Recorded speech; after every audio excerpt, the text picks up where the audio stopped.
அஸ்ஸலாமு அலைக்கும் வரஹ்மத்துல்லாஹி வபரகாத்துஹு.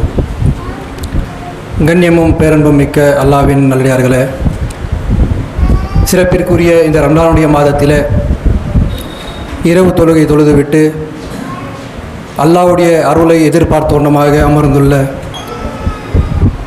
நம் மீதும் இந்த உலகத்தில் வாழக்கூடிய அனைத்து மூமின்களின் மீதும் அல்லாஹ்வுடைய அன்பும் அருளும் உண்டாகட்டும் என்று பிரார்த்தித்தவனாக என்னுடைய உரையை ஆரம்பம் செய்கிறேன். கண்ணியமிக்க அல்லாஹ்வின் நல்லடியார்களே, நேற்றைய தினம் நபிகளாருடைய எச்சரிக்கைகள் என்கிற தலைப்பிலே இணை வைக்கக்கூடிய காரியங்களை பற்றி அல்லாஹ்வுடைய தூதர் எச்சரித்ததை நேற்றைய தினம் பார்த்தோம். பல்வேறு ரீதியான எச்சரிக்கைகளை அல்லாஹ்வுடைய தூதர் நமக்கு அளித்திருக்கிறார்கள். அதிலே மிக முக்கியமாக இன்னொரு எச்சரிக்கை என்னவென்றால், ஜகாத்தை பற்றி அல்லாஹ்வுடைய தூதர் நமக்கு எச்சரித்தது. இந்த இஸ்லாமிய மார்க்கத்திலே நமக்கு மிக முக்கியமான சில கடமைகள் இருக்கிறது. அந்த கடமைகளிலே ஒரு முக்கியமான கடமை தான் ஜகாத். நம்முடைய பொருளாதாரத்திலே 88 கிராம் தங்கம், அதற்குண்டான செல்வாக்கு நம்மிடத்திலே வந்துவிட்டால் அதற்கு பின் சம்பாதிக்கக்கூடிய ஒவ்வொரு ரூபாய்க்கும் ஜக்காத்து கொடுப்பது கடமை. ஒரு முக்கியமான ஒரு கடமையை அலட்சியமாக கடந்து செல்லக்கூடிய இந்த சூழலில்தான் அல்லாஹ்வுடைய தூதருடைய எச்சரிக்கைகள் பல்வேறு கட்டங்களிலே சஹாபாக்கள் மத்தியிலே அல்லாஹ்வுடைய தூதர் அவர்கள் உணர்த்தியிருக்கிறார்கள். அல்லாஹ் தஆலா தன்னுடைய திருமறை குர்ஆனில் பேசும் பொழுது சூர அல் மூமினூனில் சொல்லி காட்டும் பொழுது அல்லாஹ் தஆலா சொல்லி காட்டுகிறான், வல்லஸீனஹும் லிஸ்ஸகாத்தி ஃபாயிலூன். மூமின்கள் எப்படிப்பட்டவர்கள் என்றால் அவர்கள் ஜகாத்தை நிறைவேற்றுவார்கள் என்று அல்லாஹ் தஆலா சொல்லி காட்டுகிறான். அல்லாஹ் தஆலா இன்னொரு இடத்துல சொல்லி காட்டுகிறான். இந்த நபியை பற்றி குறிப்பிட்டு பேசும் பொழுது 41வது சூரா அல் ஃபுசிலத் அதில் அல்லாஹ் சொல்லி காட்டுகிறான், ஹுல் இன்னமா அனா பஷரும் மித்லுக்கும் யுஹா இலையா அன்னமா இலைக்கும்.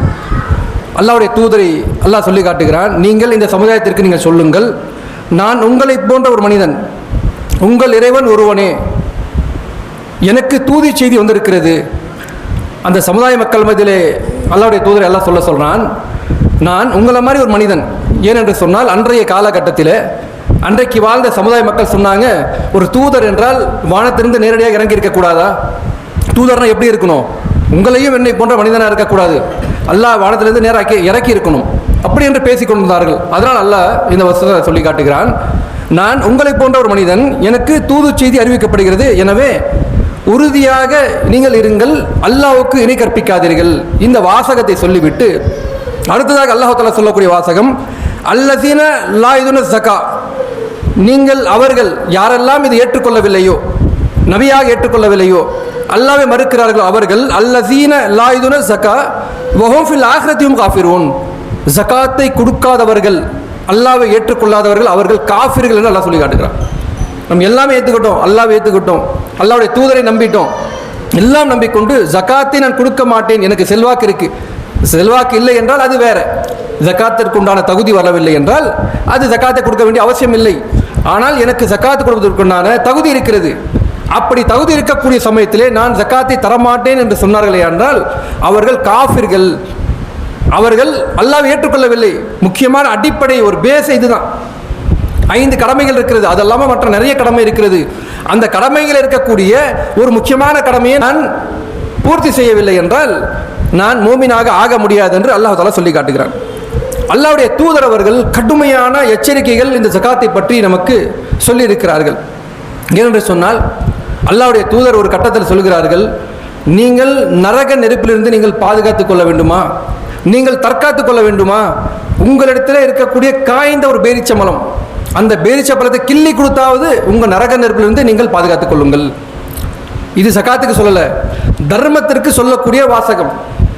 நாம் வாழக்கூடிய சூழல்ல நம்மகிட்ட ஒன்றுமே இல்லை, இல்லாத சூழலும் கூட ஒரு காய்ந்த பேரிச்சம்பழம் இருக்கிறது, அந்த பேரிச்சம்பழத்தை கிள்ளி கொடுத்தாவது நீங்கள் நரக நெருப்பிலிருந்து பாதுகாப்பு பெற்றுக்கொள்ளுங்கள்.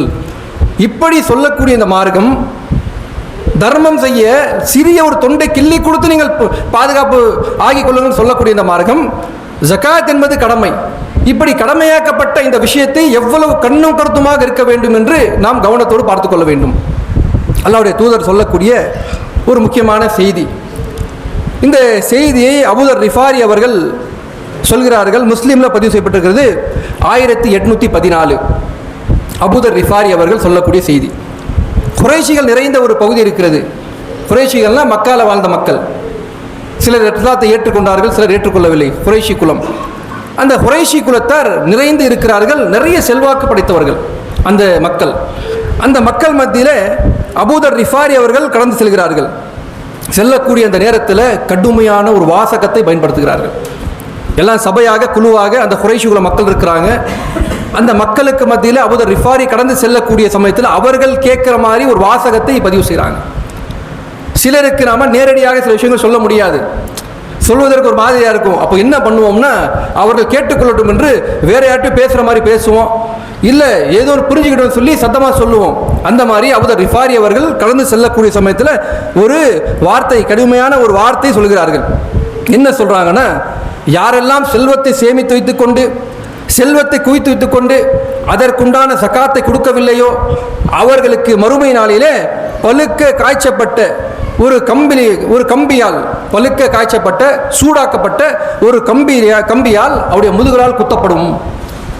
இந்த வார்த்தையை சொல்லிட்டு கடந்து போறாங்க. அந்த கம்பி சூடாக்கப்பட்ட அந்த கம்பி, பழுக்க காய்ச்சி நெருப்பில் சூடாக்கப்பட்ட அந்த கம்பி நரக நெருப்பில் நெஞ்சிலே குத்தப்படும், அது பின்முதுகுலியாக வெளியே வரும் என்று இந்த வார்த்தை சொல்லி கடந்து போறாங்க. உக்காந்திருந்த குறைஷி அந்த மக்களுக்கு எல்லாமே என்ன இவ்வளோ பெரிய வார்த்தையை அவர் சொல்லிட்டு போறாரு என்று போயிட்டு உட்காந்துட்டாங்க. அபூதர் ரிஃபாரி என்கிற தோழர் எப்படிப்பட்டவர்னா, யாரெல்லாம் செல்வம் நிறைவேற்றிருக்கிறாங்களோ நேரடியாக போவார். எப்போ பார்த்தாலும் உங்களுக்கு செல்வம் தானா, எப்போ பார்த்தாலும் செல்வத்துக்கு முன்னாடி நீங்கள் போய் நேரடியாக தாக்குதலை தொடுக்கக்கூடிய தோழர் இவர். செல்வத்துக்கு ஆசைப்படாதவர். இந்த தோழர் இந்த வார்த்தை சொல்லிட்டு போய் அமர்ந்துட்டாங்க. அதில் இருந்த சில நபி தோழர்கள், அந்த குறைஷி குல மக்கள் எல்லாமே, நீங்கள் யார், இந்த வார்த்தையை நீங்கள் எப்படி சொல்லணும்னு சொல்லி வைக்கிறாங்க. அதில் இருந்த வேற ஒரு நபர் சொல்றார், இவர் தான் அபூதர் ரிஃபாரி அவர்கள். அப்போ நேரடியாக போய் கேட்குறாங்க, நீங்கள் இந்த வார்த்தை நீங்கள் எப்படி சொல்லலாம்னா, அப்போ சொல்றாங்க அபூதர் ரிஃபாரி அவர்கள், இது என்னுடைய வார்த்தை அல்ல, அல்லாஹ்வுடைய தூதர் சொன்ன வார்த்தையை நான் கேட்டிருக்கிறேன், அந்த வார்த்தை தான் உங்களுக்கு சொல்கிறேன். செல்வத்தை சேமித்துக் கொண்டு ஏழை பாலுக்கு கொடுக்காமல் அல்லாஹ் தஆலா கடமையாக்கி அந்த ஜகாத்தை நீங்கள் நிறைவேற்றாமல் இருந்தீங்கன்னா உங்களுக்கு மறுமை நாளில் இப்படிப்பட்ட நிலைதான் ஏற்படும் என்று அல்லாஹ்வுடைய தூதர் எச்சரிக்கை செய்திருக்கிறார்கள். சாதாரணமான விஷயமே இல்லை. நாம் சேமிக்கக்கூடிய, நம்ம சம்பாதிக்கக்கூடிய செல்வத்தை முறைப்படுத்தி அதற்குண்டான ஒரு பங்கை பிரித்து, மிகப்பெரிய பங்கெல்லாம் கிடையாது, சிறிய ஒரு பங்கு, அதை பிரித்து கொடுக்காம இருந்தோம்னா நாளைக்கு மறுமை நாளிலே இப்படிப்பட்ட ஒரு நிலை ஏற்படும் என்று அல்லாஹ்வுடைய தூதர் எச்சரிக்கிறார்கள். அபூதர் ரிஃபாரி சொல்கிறார். அதே போல இன்னொரு சம்பவத்தை அல்லாஹ்வுடைய தூதர் இன்னொரு இடத்துல எச்சரிக்கை செஞ்சிருக்கிறாங்க. ஜகாத்தை பற்றி அலட்சியமாக இருந்து விடக்கூடாது, ஜகாத்தை பற்றி கவனமற்று இருந்து விடக்கூடாது, ஜகாத்துன்னா ஏதோ நம்மகிட்ட இருக்கிற பொருளை எடுத்து கொடுக்கும் அந்த மாதிரி நம்ம ஆயிடக்கூடாது என்று கடுமையான எச்சரிக்கைகள் அல்லாஹ்வுடைய தூதர் அவர்கள் சொல்லியிருக்கிறாங்க. அதே முஸ்லீமில் வரக்கூடிய ஒரு செய்தி, அல்லாஹ்வுடைய தூதர் சொல்லக்கூடிய முஸ்லீமில் வரக்கூடிய செய்தி 1814. அந்த செய்தியிலே அல்லாஹ்வுடைய தூதர் அவர்கள் காபத்துல்லா பக்கத்தில் இருக்கிறாங்க. இந்த செய்தியிலும் அபூதர் ரிஃபாரி தான் வருகிறாங்க. முஸ்லீம் வரக்கூடிய 1809. இந்த செய்தியிலும் அபூதர் ரிஃபாரி தான் வர்றாங்க. அல்லாஹ்வுடைய தூதர் அவர்கள் காபத்துல்லா பக்கத்தில் உட்கார்ந்துருக்கிறாங்க. உட்கார்ந்து அந்த சமயத்தில் இவங்க போய் பக்கம் நிற்கிறாங்க. அல்லாஹ்வுடைய தூதர் ஒரு நிழலில் இருக்கிறாங்க. அப்போ ஒரு வார்த்தை அல்லாஹ்வுடைய சொல்கிறாங்க, காபாவின் அதிபதி மீது ஆணையாக நஷ்டவாளிகள் சிலர் இருக்கிறாங்கன்னு சொல்கிறாங்க. சிலர் நஷ்டவாளிகள். இது சொன்ன உடனே அபூதர் ரிஃபாரிக்கு காதில் கேட்குது, அல்லாஹ்வுடைய தூதரே, யார் நஷ்டவாளிகள், என்னுடைய தாயும் தந்தையும் உங்களுக்கு அர்ப்பணமாகட்டும், அவர்களுக்கு எதை சொல்லிட போறான்னு சொல்லி பயத்தில், யார் நஷ்டவாளிகள் அல்லாஹ்வுடைய தூதரே நீங்கள் சொல்லுங்கள். இப்படி கேட்கும் பொழுது அல்லாஹ்வுடைய தூதர் மௌனமாக இருக்கிறாங்க. இவர்கள் மீண்டும் கேட்குறாங்க, அல்லாஹ்வுடைய தூதரே யார் நஷ்டவாளிகள் நீங்கள் சொல்லுங்கள். கேட்கும் பொழுது அல்லாஹ்வுடைய தூதர் சொல்லி காட்டுறாங்க, சிலர் இருக்கிறார்கள் அதிகமான செல்வம் படைத்தவர்கள், ஆனால் நல்வழியில் அவர்களை செயல்படுத்த முடியவில்லை. நிறைய செல்வம் படைத்தவர்கள், செல்வம் இருந்தும் கூட நல்வழியில் அவர்கள் செலவிடவில்லை, அவர்கள் தான் நஷ்டவாளிகள். சிலர் இருக்கிறார்கள், அவர்கள் நல்லவர்கள், நல்ல முறையில் செல்வாக்கை படைத்தவர்கள், அவர்கள் சிறந்த முறையில் செலவிடுகிறார்கள் என்று சொல்லிட்டு அல்லாஹ்வுடைய சொல்லி காட்டுறாங்க, ஒருவருக்கு ஒட்டகமோ மாடோ ஆடோ இருந்து அவற்றுக்கான சகாத்தை அவர் நிறைவேற்றவில்லை என்றால் மறுமை நாளில் அது எப்படி வரும்னா, அல்லாஹ்வுடைய சொல்லி காட்டுறாங்க, ஒருத்தருக்கு ஆடு இருக்கு, மாடு இருக்கு, ஒட்டகம் இருக்கு, அல்லது இன்றைக்கு நம்ம கிட்ட அந்த மாதிரி இல்லாமல் வேற விதமான பொருட்கள் இருக்கிறது, அதற்குண்டான ஜகாத்தை நிறைவேற்றவில்லை என்றால் நாளைக்கு மறுமை நாளில் மோசமான ஒரு நிலை ஏற்படும். எப்படிப்பட்ட நிலைன்னா, அந்த ஆடு, அந்த மாடு, அந்த ஒட்டகம் நல்ல கொழுத்து இருக்கும். அங்கே இருக்கும் பொழுது மறுமை நாளில் கொழுத்து இருக்கும். எப்படிப்பட்ட நிலை அந்த மனிதனுக்கு ஏற்படும் என்றால், யார் ஜகாத்து கொடுக்கவில்லையோ அவனுக்கு நான் எச்சரிக்கிறேன், நாளைக்கு மறுமை நாளில் அவர்களை யாராலும் காப்பாற்ற முடியாது. அந்த கொழுத்து விட்ட அந்த ஆடும், அந்த மாடும், அந்த ஒட்டகம், எது அவர் ஜகாத்து கொடுக்கவில்லையோ அந்த பொருள் அவரை கீழே விட்டு தள்ளும். அது மிதித்து சென்று கொண்டே இருக்கும், வரிசையாக போய்கிட்டே இருக்கும். அது முடிந்த பின்னால் மீண்டும் முதல் வரிசையாக மீண்டும் வந்துகிட்டே இருக்கும். இது தொடர்ச்சியாக ஏற்பட்டே கொண்டே இருக்கும் என்று அல்லாஹ்வுடைய தூதர் எச்சரிக்கிறார்கள். இது எப்போ நடக்கும்னா, நரகத்தில் போன பின்னாடி இல்லை, விசாரணைக்கு நிற்கக்கூடிய சமயத்திலே நடக்கும். இது விசாரணை எல்லாமே மக்கள் நிற்கிறாங்க, அப்போ நிற்கக்கூடிய சமயத்திலே இது போன நிலை ஏற்படும். இன்னொரு கட்டத்தில் அல்லாஹ்வுடைய சொல்லி காட்டுறாங்க, நாளைக்கு மறுமை நாளிலே வருவார்கள், தன்னுடைய ஆடுகளையும் மாடுகளையும் தன்னுடைய முதுகிலே போட்டுக்கொண்டு வருவார்கள், ஒரு சுமையாக ஒரு மேலே இருக்கும். அப்பொழுது கேட்பார்கள், அல்லாஹ்வுடைய தூதரே எங்களை காப்பாற்றுங்கள், எங்களை காப்பாற்றுங்கள். ஏன்? அதற்குண்டான பொருளாதாரத்தை அவர்கள் நிறைவு செய்யவில்லை, கொடுக்கவில்லை. அந்த நேரத்தில் இப்படிப்பட்ட ஒரு மோசமான நிலை மனிதர்கள் அடையவே கூடாது. ஒரு சுமையை தாங்கி கொண்டு உலகத்தில் இருக்கக்கூடிய பொருளாதாரத்தை கொடுத்துட்டோம்னா முடிஞ்சு போச்சு. அது கொடுக்காமல் அந்த சுமையை நம்முடைய முதுகில் ஏற்றிக்கொண்டு மறுமை நாளில் நிற்கக்கூடிய சூழல் வரும். அந்த நேரத்தில் என்னால் காப்பாற்ற முடியாது, நான் உங்களை எச்சரிக்கிறேன்.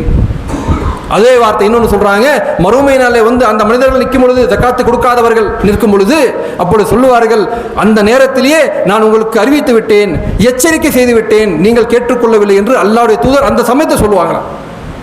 ஜகாத்திற்கு இவ்வளோ கொடுமை காட்டப்படுகிறது. ஏன்னா மனிதனுடைய ஒரு எண்ணம் சுபவானம்னா, அவனுக்கு காசு பணம் பொருளாதாரம் சேர சேர ஏதோ தனக்குரியது நினைக்கிறான், ஏதோ அவனுக்கு இஷ்டப்படுறது நினைக்கிறான், ஏதோ தான் உழைச்சி கஷ்டப்பட்டு வந்த நினைக்கிறான். அல்லாஹ்வுடைய நாட்டம் இல்லாமல் கிடைக்கவே கிடைக்காது. அல்லாஹ் நாடினால் கிடைக்கும், இல்லைனா இல்லை. அல்லாஹ்வுடைய நாட்டம் இல்லாமல் எதுவுமே கிடையாது. ஆனால் மனிதனுக்கு அந்த காசு பொருளாதாரம் அந்தஸ்து வர வர அல்லாஹ் எதெல்லாம் கடமையாக்கினானோ அதை மறந்து வாழ்க்கை தொடங்குகிறான், அது மறந்து விடுகிறான். மறக்கக்கூடிய இந்த சூழலில் தான் அல்லாஹ்வுடைய தூதர் எச்சரிக்கை கொடுக்குறாங்க. அல்லாஹ்வுடைய தூதர் சொல்லி காட்டுறாங்க, மனிதர்கள் எப்படிப்பட்டவர்கள் என்றால், கடந்து விட்ட சமுதாயத்தை பற்றி ஒரு மேற்கோள் காட்டி சொல்றாங்க.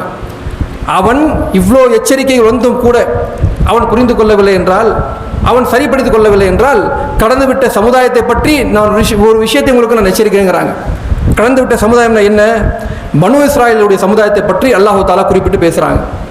செல்வம் வந்த பின்னாடி ஒரு செல்வாக்கு இருக்கும் பொழுது நாம் அதை சரிவர பயன்படுத்தவில்லை என்றால், அல்லாஹ்வுடைய பாதையில் செலவு செய்யவில்லை என்றால் என்ன ஆகும் என்று சில விஷயங்களை சொல்லி காட்டுறாங்க முன் சென்ற சமுதாயத்தை பற்றி.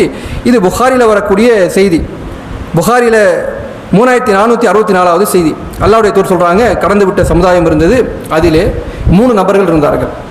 அந்த 3 நபர்களில் ஒரு நபர் தொழு நோய் பிடித்தவர். தொழு நோய்னா அந்த ஸ்கின், அந்த தோல்லாம் பாதிப்பாயிரும், தொழு நோய் பிடித்தவர். ஒருவர் ஒழுக்கு தலை, அவர்களுக்கு முடி கிடையாது, தலையில் முடி கிடையாது ஒருவருக்கு. இன்னொருவர் குருடர்.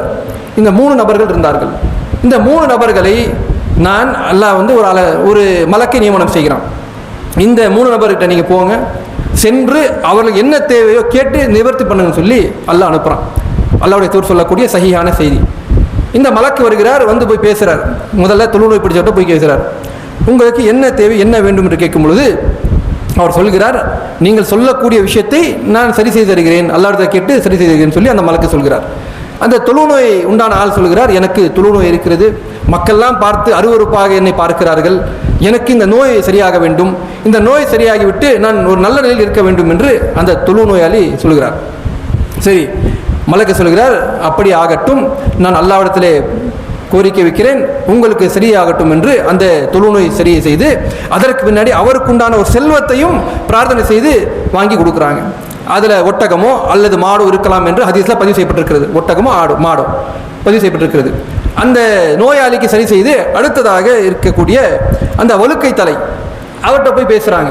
அவர் சொல்கிறார், எனக்கு இந்த சமுதாய மக்கள் மத்தியில் ஒரு முடியெல்லாம் இல்லாமல் என்னை அருவருப்பாக பார்க்குறாங்க, ஒரு கண்ணியத்தோடு பார்ப்பதில்லை, என்னுடைய பிரச்சனையே இந்த முடி இல்லாமல் இருக்கிறது, அதுவும் எனக்கு ஒரு செல்வாக்கும் வேணும் என்று கேட்கும் பொழுது அவருக்கும் அதே போல் அந்த அவருடைய பிரச்சனையை சரி செய்து அவருக்குண்டான ஒரு ஆடோ ஒட்டகமோ கொடுக்கப்படுகிறது. அவருக்கு அதற்குண்டான கொடுக்கப்பட்டு அதற்குண்டான மீண்டும் வரக்கூடிய வளர்ச்சியாகக்கூடிய விதத்தில் அந்த மலக்கு பிரார்த்தனையும் செய்கிறார். இவருக்கு இன்னும் செல்வம் பெருக்க வேண்டும் என்று பிரார்த்தனையும் செய்கிறார். மூன்றாவதாக குருடாக இருக்கக்கூடிய அந்த நபர்கிட்ட போகிறாங்க. போய் கேட்டு அவரும் எனக்கு இருக்கக்கூடிய பிரச்சனைகளில் மக்களை நான் பார்க்க முடியவில்லை, எனக்கு கண் பார்வை வேண்டும் என்று கோரிக்கை வைக்கிறார். அவருக்கும் அதே போல் கண் பார்வை வந்து அவருக்கும் ஆடு மாடு ஒட்டகம் இது போன்று தரப்படுகிறது. இதன் மூலமாக அல்லாஹ் தஆலா நிறைய அபிவிருத்தி பர்க்கத்து கிடைக்கணும் என்று அந்த மலக்கு பிரார்த்தனை செய்கிறார். இது எல்லாருக்கும் கிடைச்சிருச்சு, நிவர்த்தி ஆயிடுச்சு. சில நாட்கள் கழித்து அல்லாஹ்வுடைய சொல்லி காட்டுறாங்க, மலக்கை அல்லாஹ் அனுப்பினான், வேற ஒரு இல்லாதவனை போற ஒரு தோற்றத்தில் அனுப்பினான். அனுப்பிவிட்டு அந்த தொழுநோய் படைத்த அந்த நாள்கிட்ட சரியாயிட்டார்ல, இப்போ நல்லா இருக்கார்ல, அவர்கிட்ட போயிட்டு நீங்கள் பேசுங்கள். என்ன பேசணும்? நான் என்னிடத்தில் ஒன்றுமே இல்லை, நான் ஒரு வழிபோக்கன், எனக்கு தேவை நிறைய இருக்கிறது, எனக்கு அல்லாஹ்வுடைய நாட்டம் இருந்தால் நல்லவனாக ஆகிவிடுவேன், அல்லது உன்னுடைய நாட்டம் இருக்கணும், நீ மனசு வைக்கணும், வச்சா நான் என்னுடைய பயணத்தை மேற்கொள்வேன், நல்லவனாக ஆகிவிடுவேன் செல்வத்தில் சொல்லி அவங்க பேசுகிறாங்க. அப்படி பேசிய அந்த சமயத்தில் அந்த தொழுநோய் சில நல்லவனாக ஆன அந்த நபர் சொல்கிறார், எனக்கு நிறைய தேவை இருக்கிறது, என்னுடைய இந்த செல்வம் எனக்கே பத்தலை, எனக்கு நிறைய தேவைகள் இருக்கிறது சொல்லும் பொழுது அந்த மலக்காவை வந்தவர் இப்போ வேற தோட்டத்தில் வந்திருக்கிறார். அவர் சொல்கிறார், இது சில ஆண்டுகளுக்கு முன்னாடி நீ இது போன்ற ஒரு நிலையில் இல்லையே, நீ ஒரு நோயாளியாக இருந்தீன்னா? இல்லை, அப்படியெல்லாம் கிடையாது, நான் சிறந்தவனாக தான் இருந்தேன், இது என்னுடைய காலங்காலமாக, அதாவது என்னுடைய முன்னோர்கள் மூலமாக நல்லா தான் இருக்கிறேன், எனக்கு எந்த பிரச்சனையும் இல்லைன்னு சொல்லி அவர் கொடுக்க மறுக்கிறார்.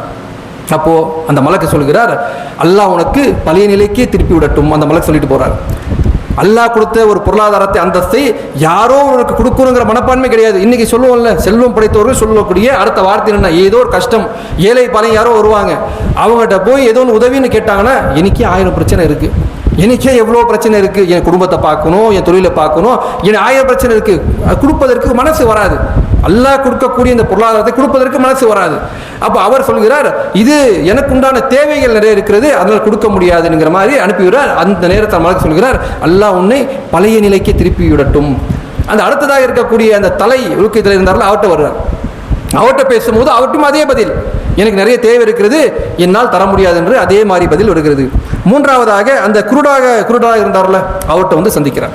அவரை சந்திக்கும் பொழுது, எனக்கு தேவை இருக்கிறது, நான் ஒரு வழிபோக்கனாக இருக்கிறேன், ஏதாவது வேண்டும் என்று கேட்கும் பொழுது அவர் சொல்கிறார், நான் சில ஆண்டுகளுக்கு முன்னாடி ஒன்றுமே இல்லாமல் இருந்தேன், கண்ணு கூட எனக்கு தெரியாது, ஏதோ அல்லாஹ்வுடைய நாட்டத்தினால் இன்றைக்கு இவ்வளோ இருக்கிறது, உனக்கு என்ன வேணுமோ நீ எடுத்துக்கொள், உனக்கு என்ன தேவையோ எதுவுமே உனக்கு லிமிட்லாம் கிடையாது, என்ன வேணுமோ எடுத்துக்கோ.